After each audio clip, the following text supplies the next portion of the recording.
ಸೃಜನ ವೇದಿಕೆ ತುಮಕೂರು, ಜಿಲ್ಲಾ ಕನ್ನಡ ಸಾಹಿತ್ಯ ಪರಿಷತ್, ದಿವಂಗತ ಶ್ರೀಮತಿ ಲತಾ ಜಿ ಕುಲಕರ್ಣಿ ಸಾಂಸ್ಕೃತಿಕ ವೇದಿಕೆ ತುಮಕೂರು ಈ ಮೂರು ವೇದಿಕೆಗಳ ಸಂಯೋಗದಲ್ಲಿ ವಿದ್ಯಾವಾಚಸ್ಪತಿ ದಿವಂಗತ ಡಾಕ್ಟರ್ ಕವಿತಾ ಕೃಷ್ಣರವರ ಸ್ಮರಣಾರ್ಥ ಕನ್ನಡ ಕವಿಗಳ ಗೀತ ಗಾಯನ ಕಾರ್ಯಕ್ರಮವನ್ನ ತುಮಕೂರು ನಗರದ ಅಮ್ಮಾನಿಕೆರೆ ರಸ್ತೆಯಲ್ಲಿರುವ ಕನ್ನಡ ಭವನದಲ್ಲಿ ಆಯೋಜನೆ ಮಾಡಲಾಗಿದ್ದು, ಕಾರ್ಯಕ್ರಮವನ್ನು ಉದ್ದೇಶಿಸಿ ಮಾತನಾಡಿದ ಸುಶೀಲಾ ಸದಾಶಿವಯ್ಯ, ಕವಿತಾ ಕೃಷ್ಣರವರ ನೆನಪು ಅಜರಾಮರ. ಅವರು 200ಕ್ಕೂ ಹೆಚ್ಚು ಪುಸ್ತಕ ಬರೆದಿರುವ ಮಹಾನ್ ವ್ಯಕ್ತಿಯಾಗಿದ್ದಾರೆ. ಕವಿಗಳ ಪರಿಚಯ ಈಗಿನ ಪೀಳಿಗೆಯ ಮಕ್ಕಳಿಗೆ ಕಡಿಮೆಯಾಗುತ್ತಾ ಬರುತ್ತಿದೆ. ಕವಿಗಳ ಸಾಹಿತ್ಯಕ್ಕೆ ಸಂಗೀತ ಜೊತೆಯಾದಾಗ ಅದರ ಮೆರುಗು ಹೆಚ್ಚಾಗುತ್ತದೆ ಮತ್ತು ಈಗಿನ ಪೀಳಿಗೆಗೆ ಪುಸ್ತಕ ಓದುವ ಹವ್ಯಾಸ ಕಡಿಮೆಯಾಗುತ್ತಿದೆ. ಪುಸ್ತಕ ಓದುವ ಆಸಕ್ತಿ ಬೆಳೆಸಲು ಈ ರೀತಿಯ ಕವಿಗಳ ಗೀತಗಾಯನ ಕಾರ್ಯಕ್ರಮವನ್ನು ಏರ್ಪಡಿಸುವುದು ನಮ್ಮ ಸಂಸ್ಥೆಯ ಉದ್ದೇಶವಾಗಿದೆ ಎಂದರು.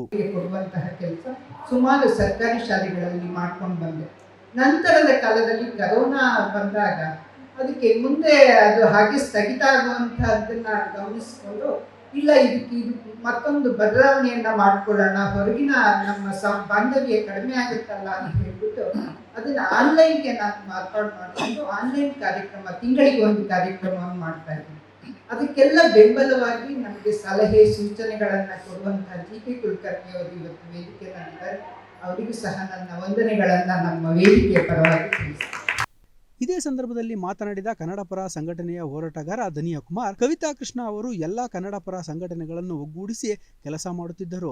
ಈ ದಿನ ನಾನು ಈ ಮಟ್ಟಕ್ಕೆ ಬೆಳೆಯಲು ಮೂಲ ಕಾರಣ ನನ್ನ ಗುರುಗಳು ಕವಿತಾ ಕೃಷ್ಣ ಎಂದು ಹೇಳಲು ಬಯಸುತ್ತೇನೆ. ಕವಿತಾ ಕೃಷ್ಣ ಎಂದರೆ ಕನ್ನಡ ಪರ ಕಾರ್ಯಕ್ರಮಗಳಿಗೆ ಕೇಂದ್ರ ಬಿಂದುವಾಗಿ ಕಾರ್ಯಕ್ರಮವನ್ನ ಮುನ್ನಡೆಸುತ್ತಿದ್ದರು. ಆದರೆ ಅವರ ಮರಣದ ನಂತರ ಅವರನ್ನು ನಾವು ಪೂರ್ಣವಾಗಿ ಮರೆತಿದ್ದೇವೆ. ಅವರು ನಮ್ಮ ಜೊತೆ ಜೀವಂತವಾಗಿರುವಂತಹ ಕಾರ್ಯಕ್ರಮಗಳನ್ನ ರೂಪಿಸಿಕೊಳ್ಳಬೇಕು ಎಂದು ತಿಳಿಸಿದರು.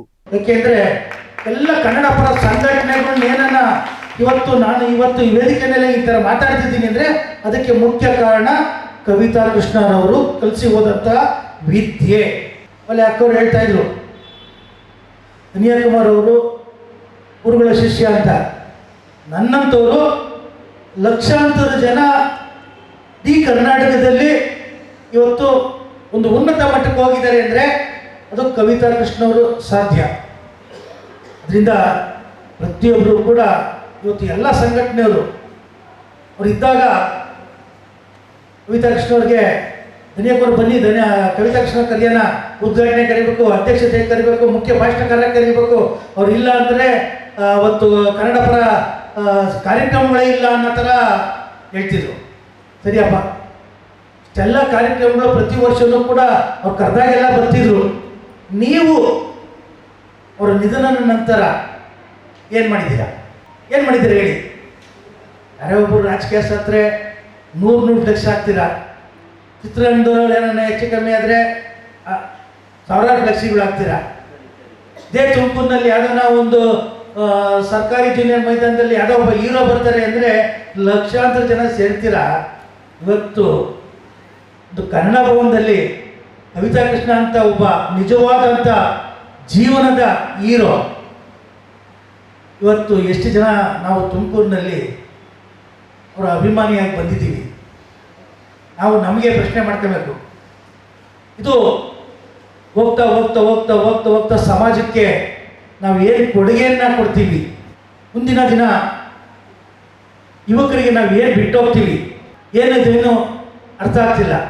ನಂತರ ಮಾತನಾಡಿದ ಸಾಹಿತಿ ಕುಲಕರ್ಣಿ, ಸಾಹಿತಿಗಳು ಶಬ್ದಗಳನ್ನು ಕೊಡಲು ಸಾಧ್ಯ, ಆ ಶಬ್ದಕ್ಕೆ ಜೀವ ತುಂಬುವುದು ಗಾಯಕರು. ಗಾಯಕರು ಇಲ್ಲದೆ ಹೋದರೆ ಸಾಹಿತಿಗಳು ಏನು ಮಾಡಲು ಸಾಧ್ಯವಿಲ್ಲ. 18ನೇ ಶತಮಾನದಲ್ಲಿ ಪುಸ್ತಕಗಳ ಬದಲಿಗೆ ಗಮಕಿಗಳ ಮೂಲಕ ಸಾಹಿತ್ಯವನ್ನ ಪಸರಿಸಲಾಗುತ್ತಿತ್ತು. ಹಾಡು, ಸಾಹಿತ್ಯ, ಸಂಗೀತ 3 ಕೂಡಿದರೆ ಗಮಕವಾಗುತ್ತದೆ. ಈ ಗಮಕವು ತುಮಕೂರಿನಲ್ಲಿ ಆಳವಾಗಿ ಬೇರೂರಿದೆ ಎಂದು ಹೇಳಲು ಸಂತಸವಾಗುತ್ತದೆ ಎಂದು ತಿಳಿಸಿದರು. ಆ ಶಬ್ದಗಳಿಗೆ ಭಾವನೆಗಳನ್ನು ತುಂಬುವವರು ಯಾರು ಅಂತಂದ್ರೆ ಗಾಯಕರು. ಒಂದು ವೇಳೆ ಗಾಯಕರು ಇರಲಿಲ್ಲ ಅಂತಂದ್ರೆ ನಾವೇನು ಮಾಡ್ಲಿಕ್ಕೆ ಆಗಲ್ಲ. ನಿಮಗೆ ಒಂದು ವಿಚಿತ್ರ ಹೇಳ್ತೀನಿ, ಪ್ರಿಂಟಿಂಗ್ ಅನ್ನುವಂಥದ್ದು ಬಂದಿದ್ದೆ 18ನೇ ಶತಮಾನದಲ್ಲಿ, ಅದಕ್ಕಿಂತ ಮೊದಲು ಪ್ರಿಂಟಿಂಗ್ ಇರಲಿಲ್ಲ. ಹಾಗಾದ್ರೆ ನಮ್ಮ ಹಿಂದಿನ ಕಾವ್ಯಗಳು ಯಾಕೆ ಬಂದು ಅಂದ್ರೆ ಗಮಕಗಳನ್ನು ಉಳಿಸ್ಕೊಂಡ್ಬಂದ್ರದನ್ನ. ಕುಮಾರವ್ಯಾಸನನ್ನ, ಲಕ್ಷ್ಮೀಶನನ್ನ, ಚಾಮರಸನನ್ನ ಉಳಿಸಿದವರು ಯಾರ್ಗಂತ ಗಮಕಗಳು. ಹಾಡಿನ ಮುಖಾಂತರ ಹಾಡು ಬೇಕು, ಸಾಹಿತ್ಯ ಬೇಕು, ಸಂಗೀತ 3 ಕೂಡಿದ ಗಮಕ. ಆ ಗಮಕ ತುಂಬ ಆಳವಾಗಿ ಬೇರ್ಬಿಟ್ಟಿದೆ ನಮ್ಮ ತುಮಕೂರಿನಲ್ಲಿ. ಅಂಥ ಗಮಕಗಳು ಉಳಿಸಿರುವಂಥ ಈ ಸಂಗೀತವನ್ನು ಈಗಿರುವಂಥವ್ರು ಏನು ಮಾಡಬೇಕಾಗಿದೆ, ನಾವು ಮುಂದುವರಿಸಬೇಕಾಗಿದೆ. ಸೊ ಇವತ್ತು ಆ ಶಬ್ದಗಳಿಗೆ ಭಾವನೆಯನ್ನು ತುಂಬಬೇಕು. ಒಂದು ಎಕ್ಸಾಂಪಲ್ ಹೇಳಿ ನಾನು ಹೋಗ್ತೇನೆ. 1968ರಲ್ಲಿ ದ.ರಾ. ಬೇಂದ್ರೆಯವರು ಡಾಕ್ಟರೇಟ್ ಕೊಟ್ಟರು ಕರ್ನಾಟಕ ಯೂನಿವರ್ಸಿಟಿಯವರು. ನಡೆದಂಥ ಘಟನೆ. ಕಾಳಿಂಗರಾಯರು ಅಲ್ಲೇ ಬಂದಿದ್ರು. ಕಾಳಿಂಗರಾಯರು ಇಳಿದು ಬಾ ತಾಯ ಇಳಿದು ಬಾ ಹರನ ಜಡೆಯಿಂದ ಹರಿಯ ಅಡಿಯಿಂದ ರುಚಿಯ ತೊಡೆಯಿಂದ ಅಂತ ಹಾಡಿದಾಗ ಬೇಂದ್ರೆಯವರು ತಮ್ಮ ಕೊಳ್ಳು ಹಾಕಿರುವಂಥ ಹಾರವನ್ನು ತಗೊಂಡು ಹೋಗಿ ಕಾಳಿಂಗರಾವ್ ಕೊಳ್ಳಿಗೆ ಹಾಕ್ತಾರೆ. ಯಾಕೆ ನಿನ್ನಂಥ ಇತ್ತೆ ಅಂತ ನಾನು ಹೊರಗೆ ಹೋಗ್ತೀನಪ್ಪ ಅಂತ. ಕನ್ನಡ ಸೇನೆ ಅಧ್ಯಕ್ಷ ದನಿಯಕುಮಾರ್, ಕಾಸಾಪ ಅಧ್ಯಕ್ಷ ಸಿದ್ಲಿಂಗಪ್ಪ, ಜಿಕೆ ಕುಲಕರ್ಣಿ, ನಟರಾಜು, ಭರತ್ರಾಜ್, ಹಬ್ಬಿನಹೊಳೆ ಸುರೇಶ್ ಹಾಗೂ ಗಾಯಕರು ಉಪಸ್ಥಿತರಿದ್ದರು. ಅಂಜನ್ ಕುಮಾರ್, ಅಮೋಕ್ ಟಿವಿ, ತುಮಕೂರು.